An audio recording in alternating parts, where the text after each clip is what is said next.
Good morning, guys. Today we're at Elliott Cemetery here in Vincent, Alabama. And right here you can look around us. Okay, and there's Gracie. All right. Now, Elliott Cemetery was the first cemetery here in Vincent, Alabama, and it was founded by William Elliott, which we'll talk about later as we get into the cemetery. And this soil right here dates way back to right after the Revolutionary Wars when William Elliott first came down here and claimed this land in Vincent. And we'll talk more about it, like I said. But this is called Elliott Cemetery. You want to take a look around it, talk about it some? Yeah, All right. let's do that. But most of the graves in this cemetery belong to the earliest settlers. I can see there are some newer looking stones out here, so it must still be an active cemetery. But let's see, there was families like the Elliots, and is there any other families on here? But The Keens and the Elliots. But most of this was Revolutionary War time is when this was settled. And yeah, it mentions that Shelby County had a little bit to do with the establishment of this as well. And they also said there are some Native Americans buried out here. There are some enslaved people buried out here. Now, they said the Native Americans will carry the names of the white people because the only ways they were allowed to be buried here with the settlers was if they adopted a English name. Then they said the enslaved people, though, are unmarked, and they lie along the edges, along around the trees, around the tree line, and they're unmarked. But if you see mounds that are unmarked, that's going to be the enslaved people. Well, a lot of the notes on that I've seen on this right here show that when we're walking through here, we're going to see a lot of small stones that mark infants. Mm-hmm. There's going to be a lot of stones that marked with scripture that is going to denote the spiritual beliefs of the folks at that time. Oh, okay. Okay, great. All right, let's start right here in the old section. All right. Let's see. I could see some inscription on this. Let me see if I can get down here on this. See, these are going to be the older ones like that. Yeah, you see that? Well, you can see that stone's broke off. Yeah, but you can see some writing here. Obviously, it's been moved or something. Yeah. Where it's sitting. Yeah. That's beautiful, though. It is. And like some of these, you're not going to be getting names. Like here, there's a name on this. It says, infant daughter of John Bell, 1892. There you go. And it says something about heaven bound in homeland.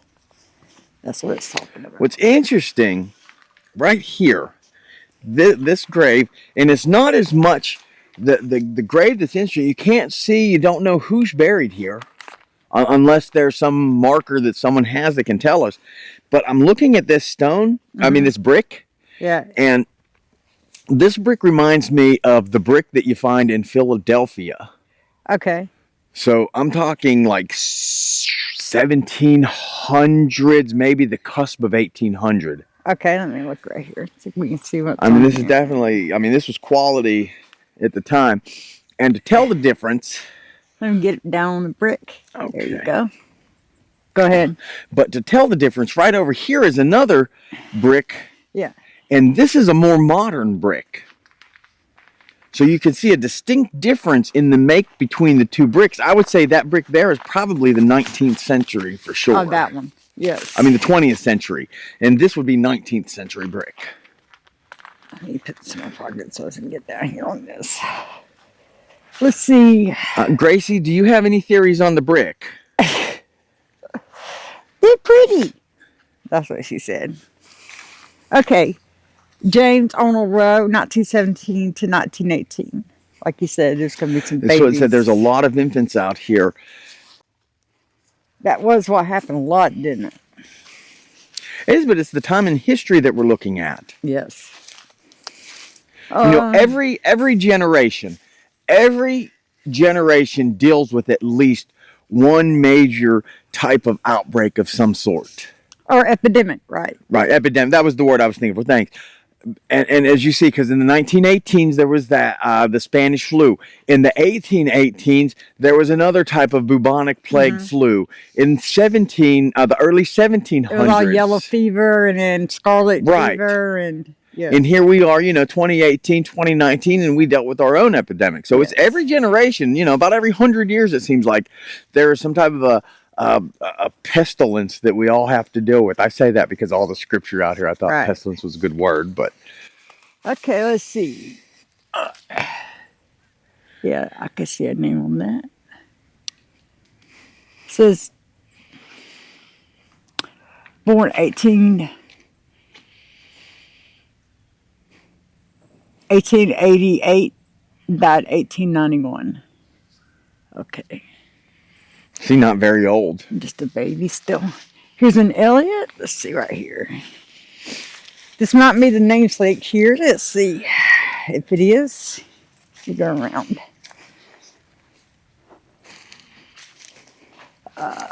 That would be his son, G.F. Elliott and Elizabeth Elliott. Now, G.F. Elliott is 1827. That's going to be his son.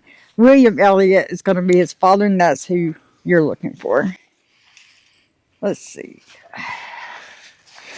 What this one is. Unless someone has taken time, I am sure that the stones that we're looking for are going to be one of these. It's Elliott, 1866.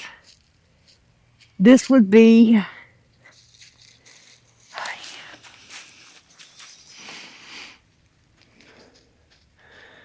And folks, that's another reason why we get out here and we do this, and we look and check videos out that other people do this, because it's important to preserve this because of how quickly this is deteriorating. J.G. Elliott, that's going to be another one of his sons. So he's going to be out here somewhere, but the Elliots were the founding family. Okay. So these are going to be Elliots, A-H-E. I can find it by that, but that's all I'm going to have right now. Let's see what this. Well, had I not saw about, that's most likely an infant or something right there. I would have thought it most likely being a footstone. George Elliott, 1911, and Ethel Morgan, 1920 to 1938. All right. We'll go Don't look, Ethel. Look at this one. Wait a second. That's the footstone for the one behind you. It's the footstone. Okay, yeah. It's not often you see like a really decorated footstone. Here we go. We're right here now. We're going to be talking about the Elliots in a second. All right. C.G. Elliott, In Love and Memory, 1859 and 1908. Come ye blessed. And there's the gates of the eastern gates. Let me look through here. Sophronia Elliott, 1829.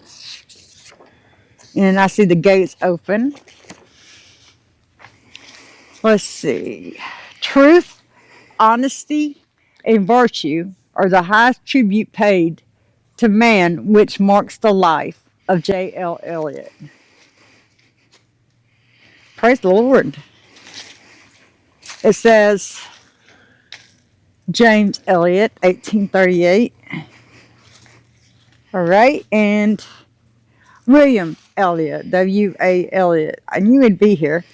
Son of J.L. and Sophronia Elliott, 1864. No, that's not the right one. The Elliott we're looking for is gonna. We didn't look at those, right? No, we've not been over there yet. Yeah. It's not. He's gonna be in one of these. Gracie, this way.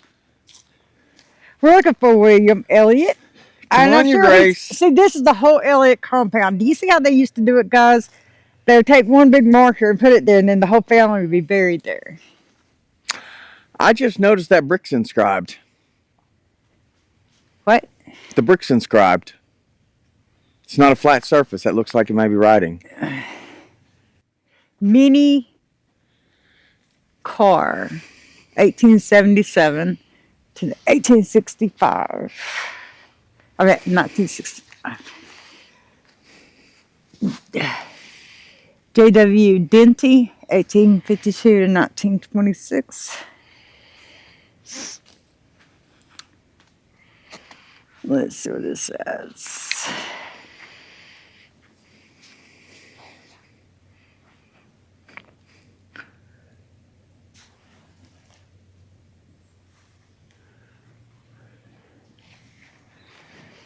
Oh, I seen 1868 was the year born. Do you need help getting up? Oh, you got it. Son Elliott. Amos, son of R.W. and M.E. Denty, 1884. It's not the guy that makes the cookies, is it? No. He's The pretty famous. Dentys, they were married into the Elliots. Let's go over here and check our Elliots now. Here we go. There's Elliott's and here's Elliott's. First, we have Elliott. One moment. 1864 to 1896. What I was saying, so these Whoa. bricks, L.L. Stevenson, Birmingham, Alabama. Oh. So all you need to do is look up when L.L. Stevenson is, and that would show the dates of this right here. I guess I might need to go and move the truck if someone's coming to visit up here. She's using a bathroom right there. Yeah, that's okay. You just watch her. Oops. Gracie, no. That's what I said. Get her.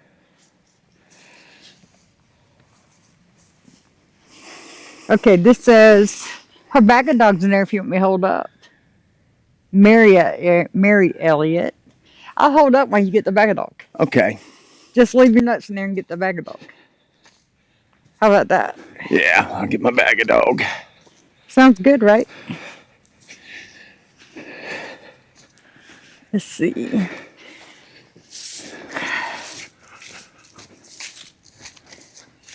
Homer Elliott.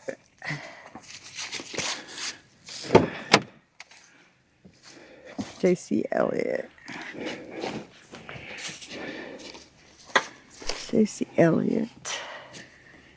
That was the infant of. Yeah, you get to ride for a bit. Mrs. Monty Elliott. That's what we do when people are out here.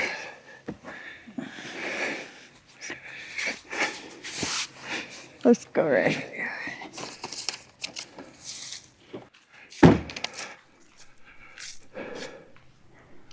Take a picture of that car. William Elliott, 1847 to 1923.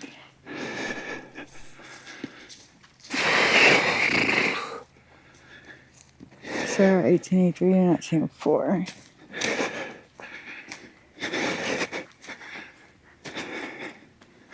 Ellen. Let's see.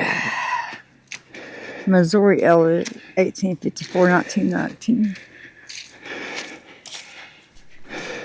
Franklin, 1852 to 1935. And Passy, 1875 to 1984.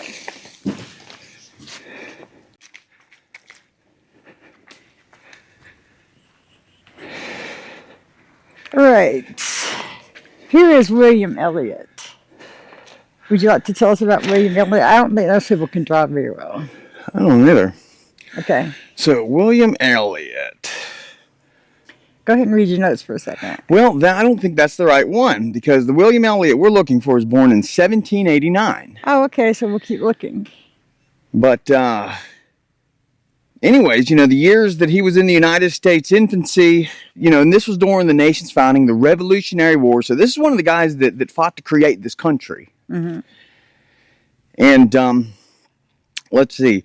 Oh, he was part of the Battle of New Orleans. So he fought with General Andrew Jackson. So he probably knew Sam Houston, Davy Crockett. Right. Think of all the amazing people that he probably knew. That's pretty cool. But, remember, the War of 1812 was not necessarily just a fight of power.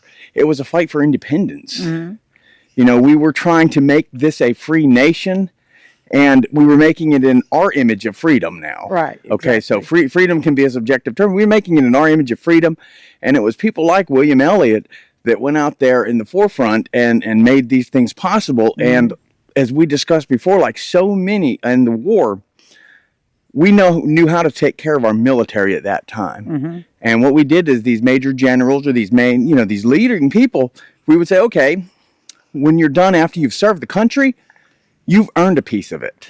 So we're going to give you your own piece. No property tax, so the government's not going to take it back from you if you don't pay on it every year. It's yours outright. So that was pretty awesome for the time, and I wish we'd go back to that today. And that's how he came about, because when he chose his property, he said, okay, I want this piece of property down here, and he chose what is now Vincent. So that's what he come down here and settled, and that's when we had the Elliott family. And on our way out here, when we were discussing this, Jennifer had mentioned the cemetery that we visited in Aniata. Mm-hmm.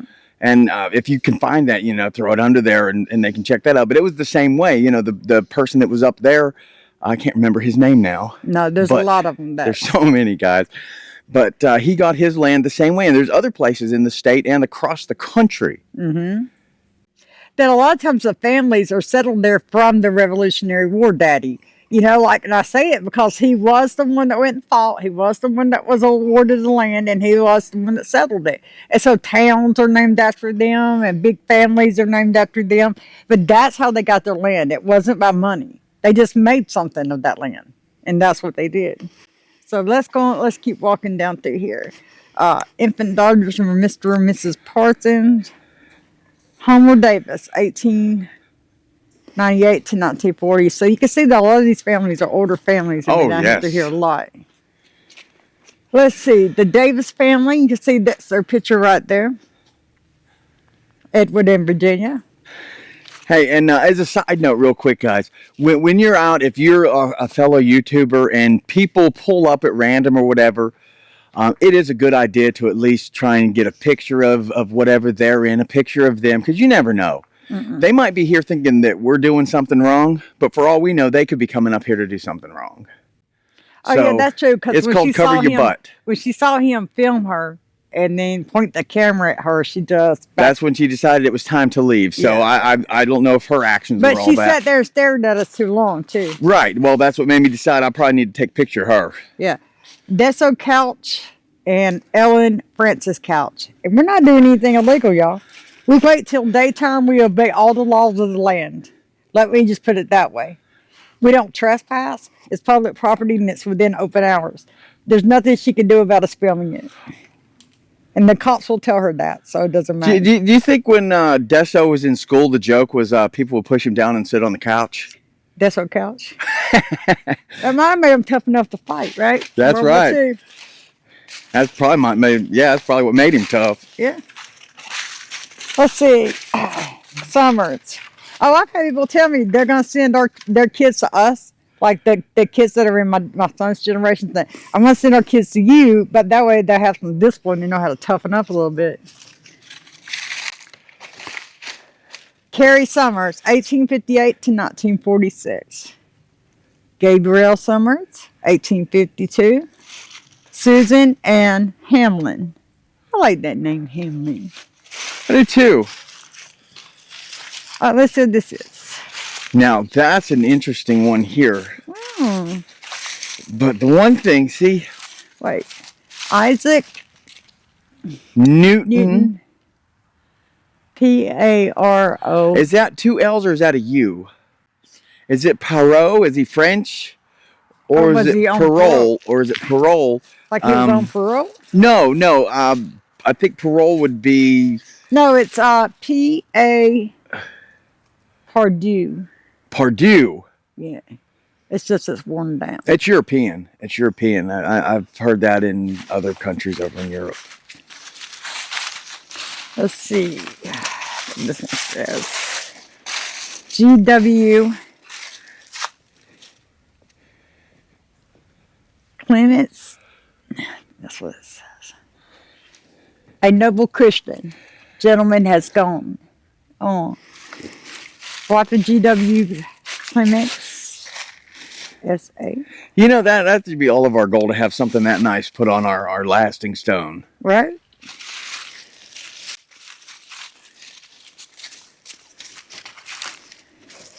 Okay. If it's E and Carl E.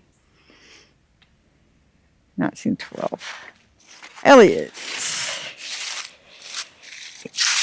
Thomas, 1874.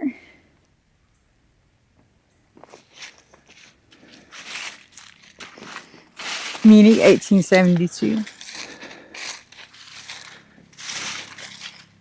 John, 1844. And Margaret, 1846. This is one of the prettier cemeteries. Mm-hmm. I think it's pretty cool, back here in the woods. If I wasn't worried about folks come running around, I'd let Gracie continue to run around, but I don't know. Yeah, she doesn't look too happy. Right. Well, because she wants to be running around, I know. R.B. Chandler.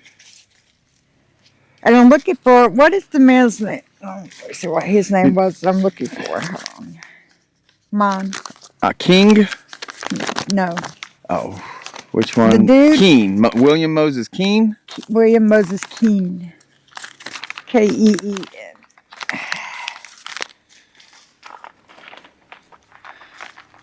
I haven't seen that name. I haven't even seen the Moses name, but, as we're walking here, you could tell us a little bit about that gentleman because he was very important to the cemetery. Yes, I am. William Moses Keene was born. He was just becoming a teenager when Civil War started, and he was from this area. And he was raised here with a farming family, basically, and he was the youngest boy of, several boys. And he had younger sisters. They had a large family, but back then, you got to remember, they had 13 or 15, 20 kids. So what the military allowed him to do is stay home and take care of his mother and his sisters because he was the youngest male relative, and they didn't force him to serve in the Civil War. Well, what happened was, after the Civil War, there was total destruction. The land was destroyed, y'all. There were homes destroyed, churches destroyed, stores, hospitals, everything was destroyed. So he took it upon himself to start going town to town in these little communities and start rebuilding. And they called him the keeper of the land because of that. Because that's more than just being kind. That's a ministry in itself. To go around town to town. And he never kept the land. He never kept the property. He turned it right back over to the town and to the people and to the families it belonged to. Right, and it would have been extremely easy for him. What you hear everyone talking about the Jim Crow laws. This even predated Jim Crow, so all you had to do was go and pay for something in your name. Right, well, what he did, he went in, he would pay for the repairs, he would pay to get it redone, he'd pay to get it rebuilt, he'd stay there and help get it rebuilt, and he'd find funding, he'd do all that. It's missionary work. And he would rebuild these towns, and he turned it right back over to the towns. He didn't want to be mayor. He didn't want power. He didn't want control. He just wanted the people united and rebuilt again. And that's what he did. He saved the people. He saved the property, the land. And the true question is, how many people could be put in that position and do exactly what he did? And would Vincent be here today? Right. Without him doing that, because he rebuilt it. Just him. So that's who we're talking about. He's buried here somewhere. Ruth Bishop, 1923 to 1930, and Lena and Dan Bishop. A lot of children died. William Smith, 1871. So even if we don't find him, he's notable for this area. Virginia Taylor, 1866. But if you notice some of the shape that some of these graves are in, you understand why that might not be possible. Right. Well, that's what I was thinking, because I'm pretty confident that when they're putting some of the newer ones in, they're finding some of the older ones. Connie Taylor, I guess they called him Connie Alvin Taylor, 1930 to 2001. It says Corporal U.S. Army. It says C. Alvin Taylor, right? And Virginia Taylor. And it says here, Connie Alvin Taylor. Was it you know what? That's just the same. All right. William, 1890, World War I veteran. And I can find it though. Falza. Soldier for the Lord. Look at that. 1904. Together forever. Unfortunately, there's her picture. It's sitting beside it. Oh, okay. The glue came off. Yeah, get that before something hauls it off. It won't go anywhere. No. I would say make sure you get it on camera before. Yeah. Let's see. That might be the only way it's ever recorded, baby. Yeah. You never know. This says Seedy. C.D. Harry. I like that name. C.D. And Taylor, 1939 to 2008. Let's go that way. Gracie, come on, baby.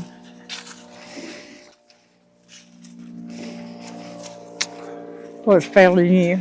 It is. Robert Jackson.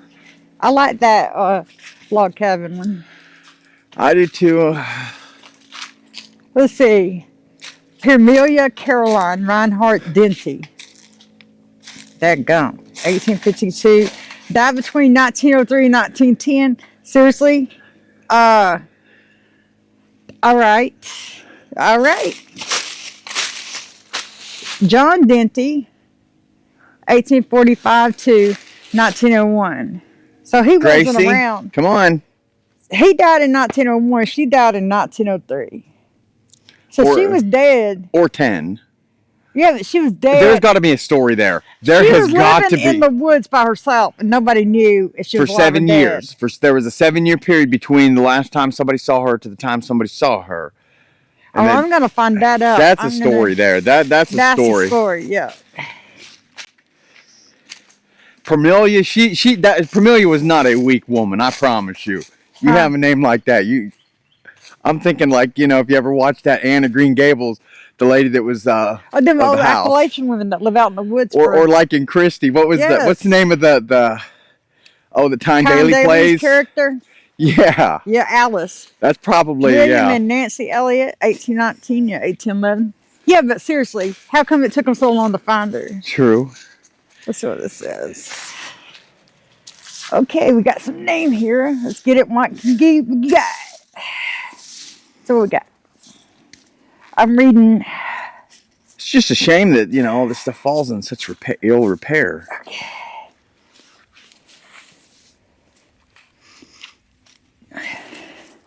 You'll see what I'm doing with guys here. All right. Kate.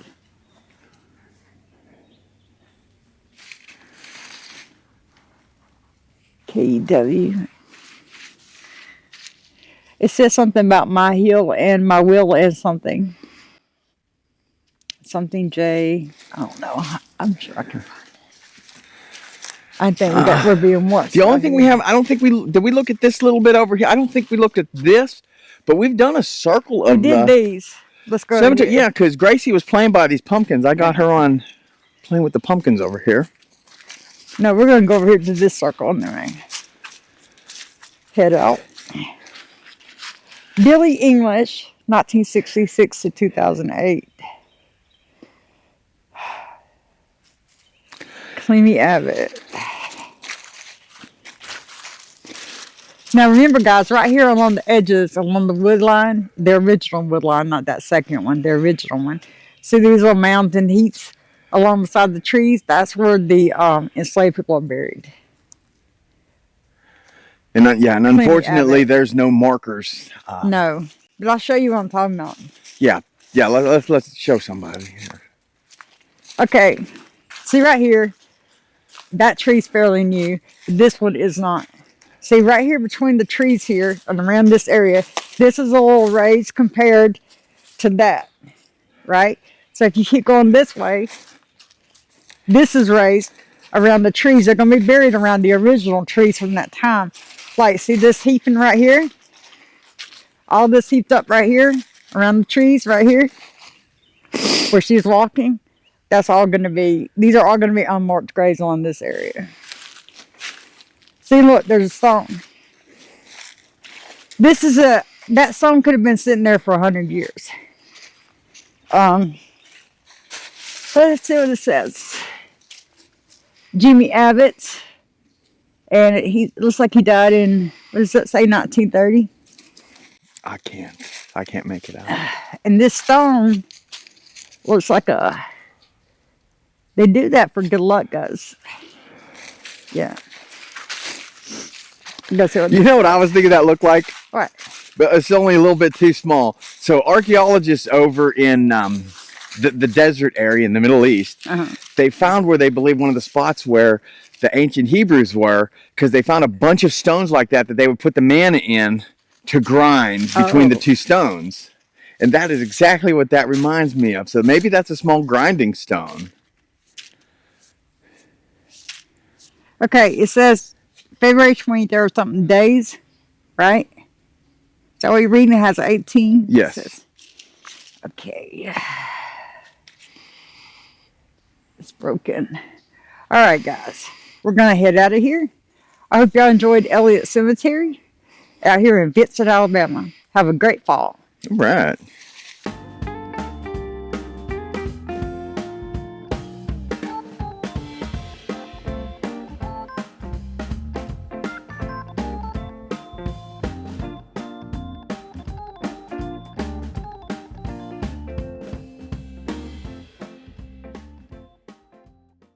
Vincent, Alabama, the town that grew from the river and the faith of its people.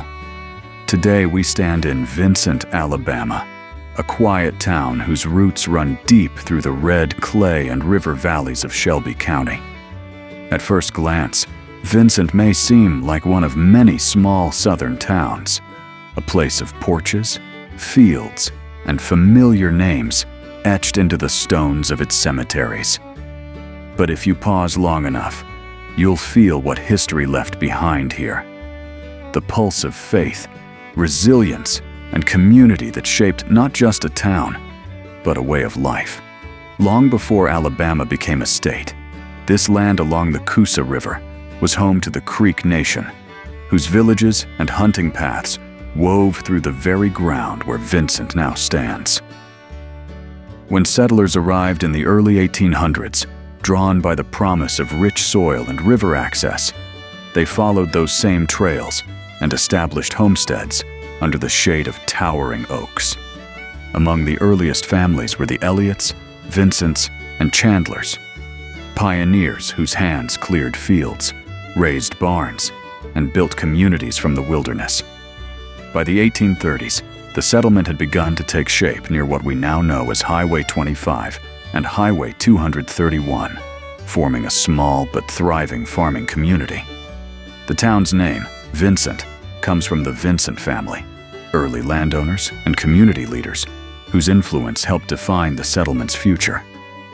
The official post office, established in the mid-1800s, bore their name, and soon Vincent became the name by which the whole area was known. In those early decades, cotton was king, and the fields of Vincent were no exception. The community's economy revolved around cotton gins, corn mills, and river transport. The Vincent Cotton Gin, now a historic site, was once the heartbeat of the area, a place where farmers gathered, traded stories, and turned their harvest into livelihood. But unlike many neighboring towns that sprang from courthouse squares and Masonic halls, Vincent grew from faith and family, not from institutions of power. Its churches, small, white-painted sanctuaries like Vincent Baptist, Bethlehem Methodist, and later Vincent Presbyterian, became the spiritual and social centers of town life. The pulpit, not the lodge, guided the moral compass here. The Civil War and Reconstruction years. When the winds of war swept through Alabama, Vincent's sons marched into the ranks of both Confederate and local defense units. The war left its scars on families, on farms, and on faith. But the people of Vincent, as always, rebuilt from the ashes. Reconstruction brought both hardship and hope. Freedmen began to establish their own farms, churches, and schools in and around Vincent, laying the groundwork for a diverse and enduring rural community. In this small town, stories of survival outnumbered stories of defeat. The 20th century, a town rooted but never idle. As Alabama modernized, Vincent adapted without losing its soul. By the early 1900s, the railroad brought new life, connecting Vincent to Birmingham, Sylacauga, and points beyond. Small businesses lined its roads, and families who had farmed for generations found new opportunities in trade and craftsmanship. Yet through every change, world wars, the Great Depression, the shift from mule to machine, Vincent remained a town of neighbors. Its people worked the land, raised children, and built their homes on the same moral bedrock that their ancestors had laid a century before. Even as nearby cities grew into industrial hubs, Vincent stayed faithful to its rural heritage. It became a place where modern life brushed shoulders with memory, where you can still hear the echo of a church bell at dusk and see tractors moving along the same fields their great-grandfathers plowed. Legacy, the spirit that still lives. Here today, Vincent stands as a testament to quiet endurance, to those who lived not for fame, but for faith. Its cemeteries, like the Elliott Cemetery, whisper of revolutionary soldiers, War of 1812 veterans, enslaved laborers, and pioneer families, all resting side by side beneath the Alabama sky. Each stone, each name, is a line in the story of how a town endures when it is built not on wealth, but on belief, work, and community.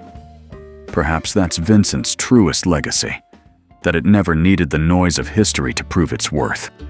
It lives through its people, through every prayer whispered in its churches, every seed planted in its fields, every generation that calls it home. So, when you walk through Vincent, past its cotton gin, its crossroads, or the silent rows of Elliott Cemetery, remember this: you are walking through a living story, a story written not in marble, but in the steadfast hearts of those who believed that a small town could still carry the weight of eternity. Vincent, Alabama, humble, historic, and holy in its endurance, is proof that greatness can grow quietly right here in the soil beneath our feet.